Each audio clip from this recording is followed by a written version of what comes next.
Hello everyone and welcome to Paranormal Pathways. Today we're exploring the world of paranormal mysteries and the unexplained from around the internet and viewer submissions. Let's dive in and find out exactly what that purring really was.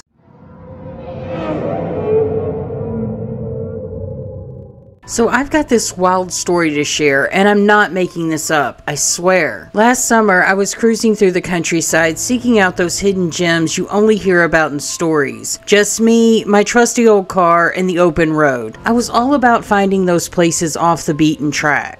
Then, after driving for what felt like forever, I stumbled upon this old cracked road. No signs, no directions, nothing. Just when I thought I was lost, I saw this quaint little town nestled between fields and forests. Not on my GPS, not on any map. It was like it just popped out of nowhere. But here's where it gets really weird. I pull up and the town seems normal enough, but the vibes were off. The locals gave me these curious stares that made my skin crawl. I dropped into a diner hoping for some normalcy, but man, it was like I was the first outsider they'd seen in ages. Then this old guy comes up to me and goes, "You ain't from around here, are you?" He tells me in this serious tone, "You should leave before sunset. It ain't safe for strangers." Even the lady at the counter was giving me this "get out of here" look. I didn't stick around to find out what he meant. I grabbed my pie, hit the road, and never looked back. But as I drove away, I saw in my rearview mirror the town just vanished with the sunset, like it was never there to begin with. So yeah, that's my story. If you're ever driving and come across a town that's not on any map, maybe just keep driving. You never know what you might find, or what might find you. Can't wait to hear what you think about this.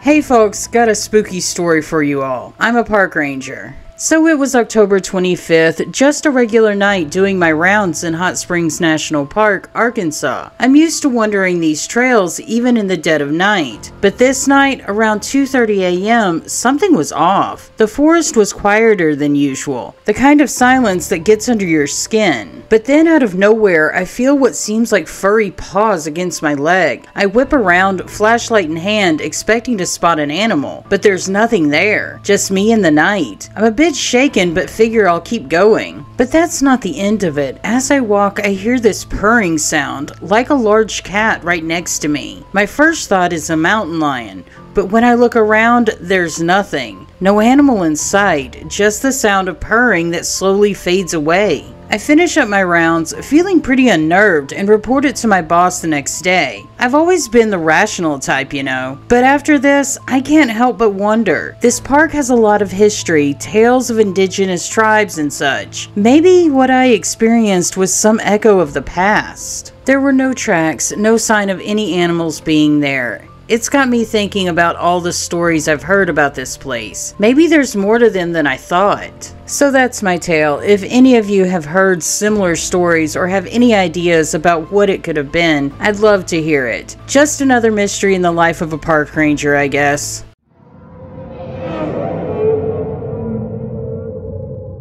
I'm a big fan of your channel, especially your deep dives into the paranormal. Not gonna lie, I was always a bit skeptical, until this crazy thing happened to me in New Orleans. Thought you might get a kick out of it, or maybe it's something right up your alley for a future video. So, I was in New Orleans last week for work and stayed at the Hotel Monteleone. Heard it was a pretty classy place, so why not, right? I've stayed in tons of hotels, but man, this one was something else. They gave me room 413. When I first walked in, I swear I thought I had time traveled. The room was straight out of the 1940s, vintage wallpaper, metal framed bed with an old quilt, and there was this old school radio playing classic tunes. I was beat from the trip, so I didn't make a fuss, just chalked it up to the hotel trying to be retro cool or something. But here's the twist. I wake up the next morning and it's like I'm in a totally different room. Everything's modern. Digital alarm clock, new wallpaper, the works. I thought I was losing my mind. I went down to the front desk and the lady there looked at me like I was crazy. She said there's no way the room changed overnight and even showed me records to prove room 413 hadn't been touched in years. I've been racking my brain trying to figure it out. Was I just super tired? Was it some elaborate prank? But no, something felt off. So I did a little digging and turns out Hotel Monteleone Monteleone has a bunch of ghost stories tied to it. Makes you wonder, right? Anyway, I thought you'd be interested in this. If you're ever in New Orleans or have heard similar stuff about this hotel, I'd love to hear your take.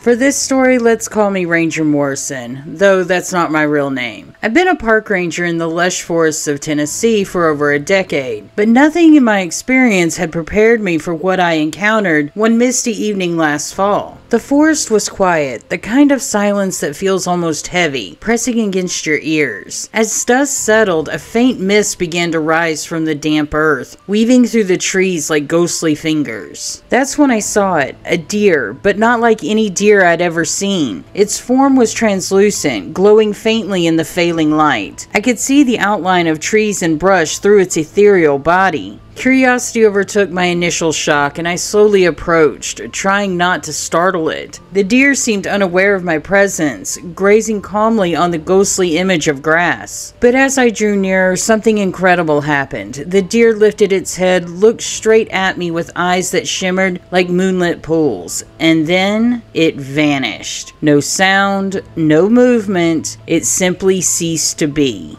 I stood there in the quiet forest trying to make sense of what I'd just seen. Was it a trick of the light? A figment of my imagination? But deep down I knew it wasn't. This ghost deer, as I've come to call it, was as real as the trees around me, a mysterious inhabitant of the woods I thought I knew so well.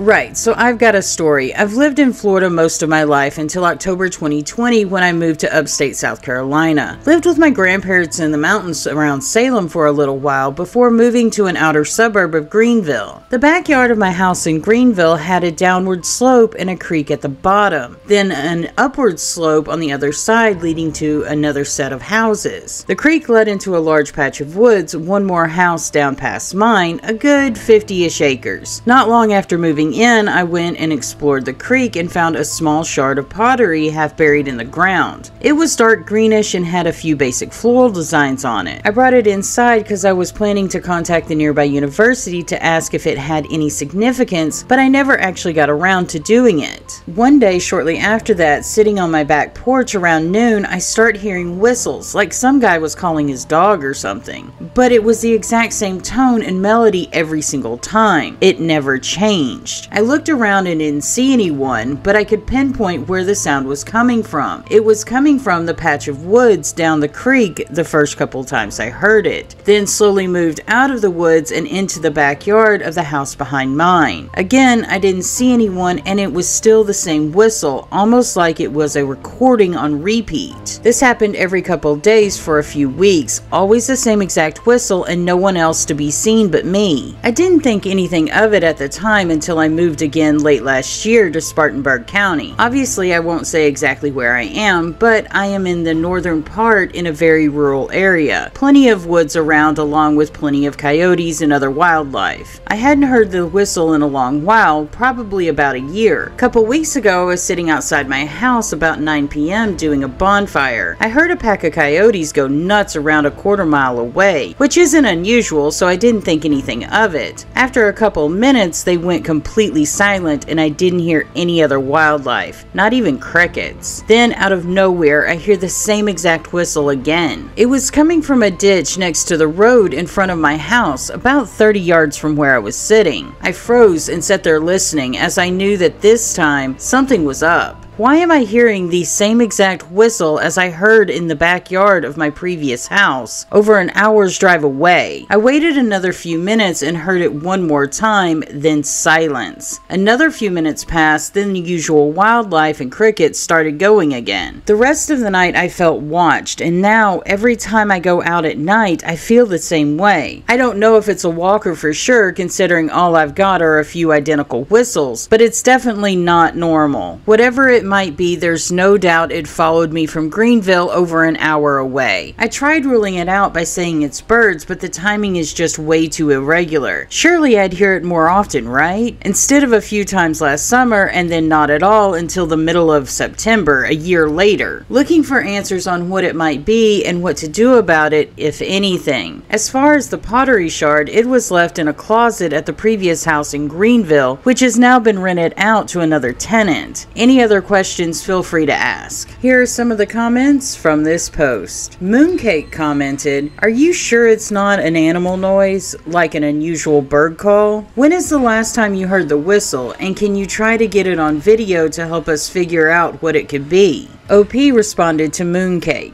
"I'm fairly certain it wasn't a bird. Same tone and rhythm every single time, and I only heard it a few times around May to June, don't exactly remember when, last year. Then not at all until over a year later in mid-September. Why would each whistle be identical, and why would I only hear it those couple of times spread so far apart? Just doesn't make sense as a bird. Plus, it just didn't sound like a bird, you know? If you hear a bird singing, you pretty much automatically know it was a bird as soon as you hear it. But the first time I heard it, my first thought was a neighbor calling a dog, and again, there was no one to be seen. Last time I heard it was a couple weeks ago while out front of my house at about 9 p.m. Just didn't connect the dots until recently. I'll try replicating what I did that night over the next couple weeks to see if I can't get it on video, but it happens so damn sporadically, so I don't know if it'll work."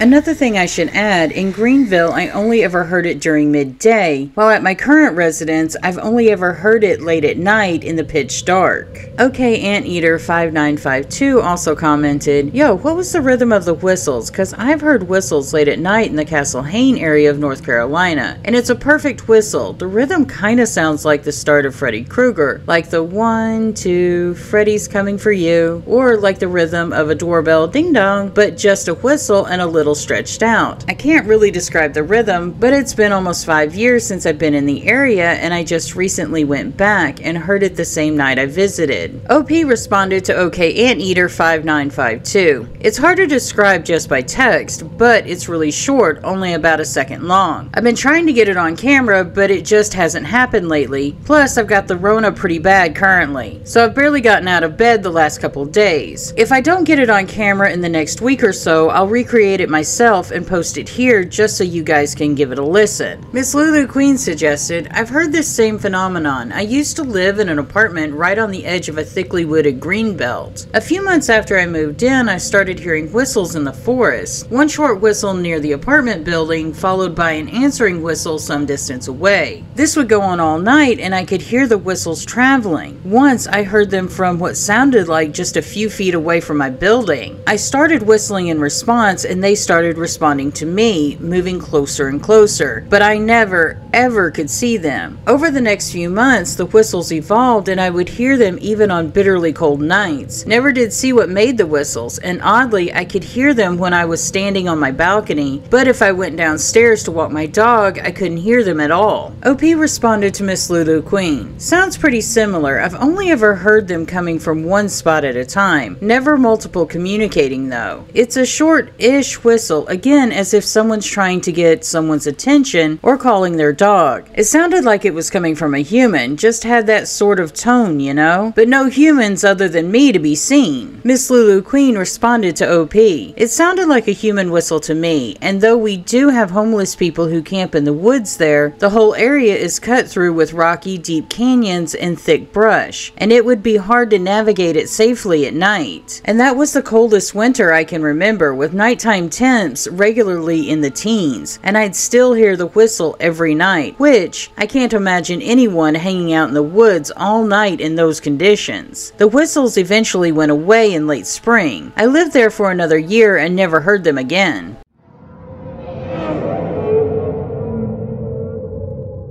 While moored at Waianae Harbor, we would take our Greyhound for a run in the big field nearby. At the edge of the ocean, there's a small memorial area for people lost at sea, boaters and fishermen, and children drowned while swimming, with stones and leis and name signs. We threw a tennis ball for our dog and it rolled under the fence bordering this site. It disappeared into the grass and we gave up on it, not wanting to disrespect the memorials. But after a moment, the ball popped out of the grass, rolled back out under the fence and up to our feet. There was no one there, no slope. The ball came through the grass with momentum. Here are some of the comments from this post. I Love Music 19 commented, "Sounds like a friendly spirit returned the ball to you." OP responded to I Love Music 19. Waianae Harbor is a special place. At night, people go out fishing all night and the families sit out by the boat ramp and under the trees. The children play far into the night and people play ukuleles and sing and cook food on hibachis. This used to be seen at Waikiki in the 60s, but not anymore. I'm sure that the Hawaiians have always done it. White Rhino 1982 also commented, "I've lived in Hawaii twice now. Both places have seemed to have crazy things happening, but we have never felt afraid or threatened by it. The first time it was just toys moving, balls rolling from under couches, innocent stuff. A friend told us in our old house an old man was there. She said he was friendly and seemed interested in our pets and child. The second time though, our house is tucked back in the woods. Now we get more innocent things like food falling off the counters, which make our dogs happy. Every so often when the dogs and cats are watching TV with us late, we will hear a rumbling down the stairs like a child running down. When we look over, no one is there, but a dog or cat will happily run over and run up the stairs. They will typically stay there until we go to bed, then hop into bed with us. These Hawaii ghosts live the aloha life." OP responded to White Rhino 1982. "The playful spirit seems to be a Hawaiian thing, the balls rolling. We wondered if a child had drowned in the ocean and its spirit wanted to play with our dog." White Rhino 1982 responded to OP. "I've also heard stories from the area that when the water isn't safe, something strange happens to distract the person from going in. I think that the entire area is a pretty peaceful, happy place." OP responded to White Rhino 1982. "It is. There's a self-governing homeless village hidden behind the harbor. It works."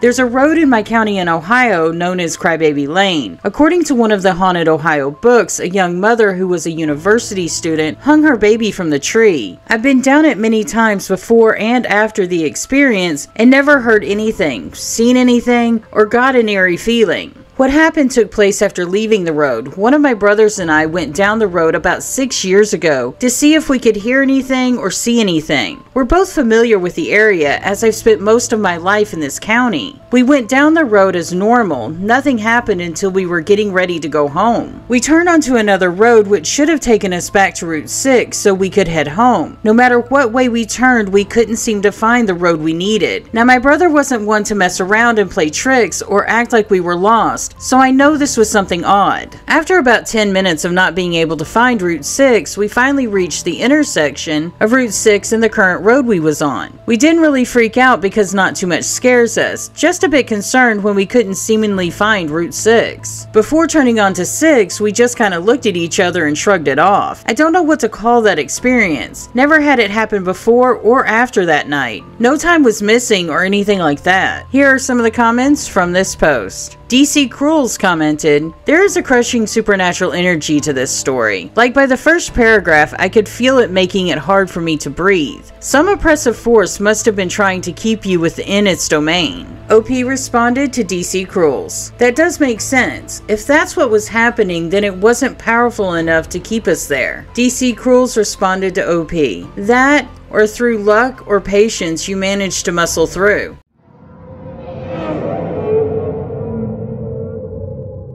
One time when I was younger, I was going to my grandma's house for a family gathering. My dad had just gone up the stairs and me and my brother were walking into the house. From where we were, we could see one floor down and one floor up. Suddenly, a shadowy, smoke-like humanoid figure sort of floats across the floor, on the lower level. It looked like a tall, lanky person with long spiked hair. Me and my brother both noticed it. The second my mom's dog, Hobby, noticed the entity, he barked violently and then took off out of the house. We told my dad and grandma about the encounter. My grandma seemed concerned, yet she dismissed it. My dad has always believed in the supernatural due to the fact that he's had his own experiences with it. And I don't remember exactly what he said, said, but it was something like, well, if you both saw it in unison, then it was obviously some sort of spirit. Nothing to worry about though. We then told Grandma that her dog ran outside. We went to look for him, and when we found him in the neighbor's driveway, he didn't want to come back for a while. To this day, I know for certain that what me and my brother experienced that day was supernatural. Here's a comment from this post. Psychological War 795 commented, sounds similar to the Hat Man.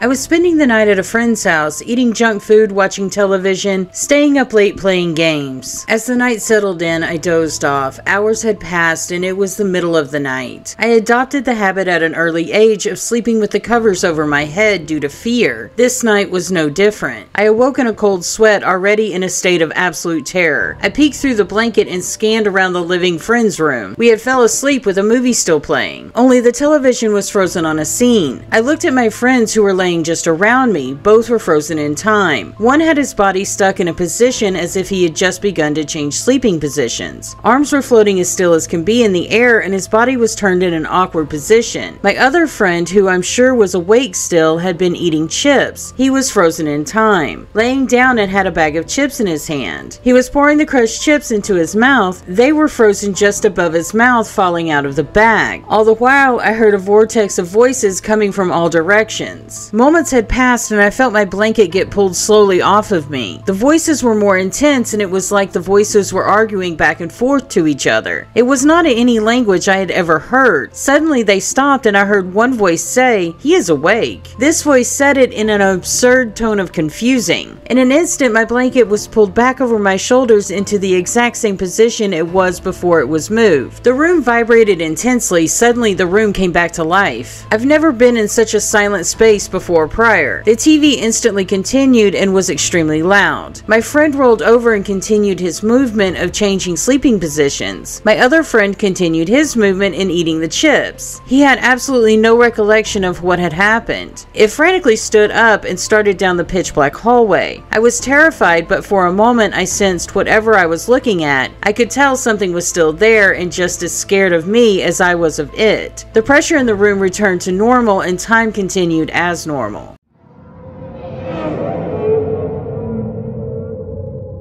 On Saturday night at around 11 p.m., I was at my house when I decided to go outside for a breath of fresh air. But when I was walking to the door, I got the increasing feeling I was being watched, and it only got worse when I got outside. It didn't help that when I looked around my yard and my neighbor's yard, I kept seeing these weird shadow human figures that weren't there when I looked again. To top it off, the last week or so, I've been seeing humanoid figures in my room and closet. I am a practicing Wiccan if that adds anything. Any idea what's happening? ETA. Today I was with some friends and saw another figure, and one of them said they saw it too. This was confirmed when it left my vision, and we both said it's gone at the same time. The third said she sent something off about the area we were in, but didn't see anything. Here are some of the comments from this post. Dominator Prime commented, "Should be related with the things you are studying. Try to stop that and see if your situation improves." Xylorgos also commented, "If you think you were visited by something potentially harmful, I suggest you use what your religion tells you to in such circumstances. Not being a Wiccan myself, I can't give you advice, but I would suggest you don't use objects or techniques that aren't Wiccan, since those won't be as powerful. Good luck." Significant Fee 3083 suggested, "Perhaps you could implement some protective, warding, centering exercises and or rituals into your daily regimen. I would imagine that would be invaluable keeping your own sanctuary. Good luck."